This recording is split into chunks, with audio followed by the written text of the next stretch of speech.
a good buddy of mine came with me, but he was really felt like he didn't want to do things that were on his own.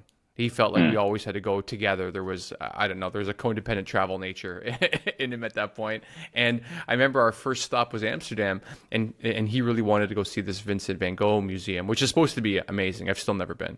And he really wanted to go, and we had just landed. We turned around for a couple days, and I was like, you know what? I'm gonna go sit in that Vondel Park in Amsterdam. It looks amazing. You go to the museum and let me know how it is. And he just refused to do it. And, he was really Mm. like adamant that I had to go, and if I didn't, then he came with me.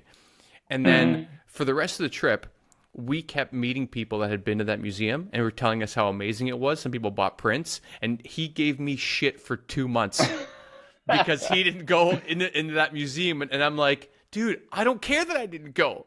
But it was like this ongoing thing that, like, even to this day makes me laugh that like someone else, if they can't make their own decisions, they're blaming their travel partner because Yeah. they didn't go.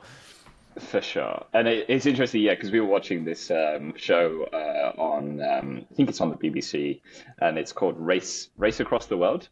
And actually, the most recent series you'd be maybe interested in, they're doing a trip across Canada. And the premise of this show is to sort of do a trip, stopping off in different destinations on the way. And there's different like couples or like, or a dad and his daughter, and these couples are racing each other. There's like five couples, say, and they're racing each other across Canada or across Asia. And the idea is to get across without using any flights, without your phone, without any of that, for the price of what the airfare would be to do the same journey. Cool. So that's their budget basically, and it was quite funny because obviously it creates all these tensions, and of course it makes for great TV.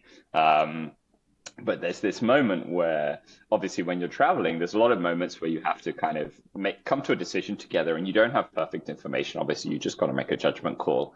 And there was this like such a toxic sentence that like they say to each other all the time, which is like, okay, well, this is your decision. And so if it goes wrong, it's on you.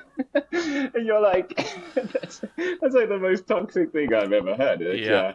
At the end of the day, like somebody has to make a call, and you might have different perspectives. Like definitely in India, there were times where I was like, I think we should book this train and do this, and Una's, my wife's thinking, oh no, like I think we should go and do this. And at some point, you've got to kind of go, okay, we don't have perfect information.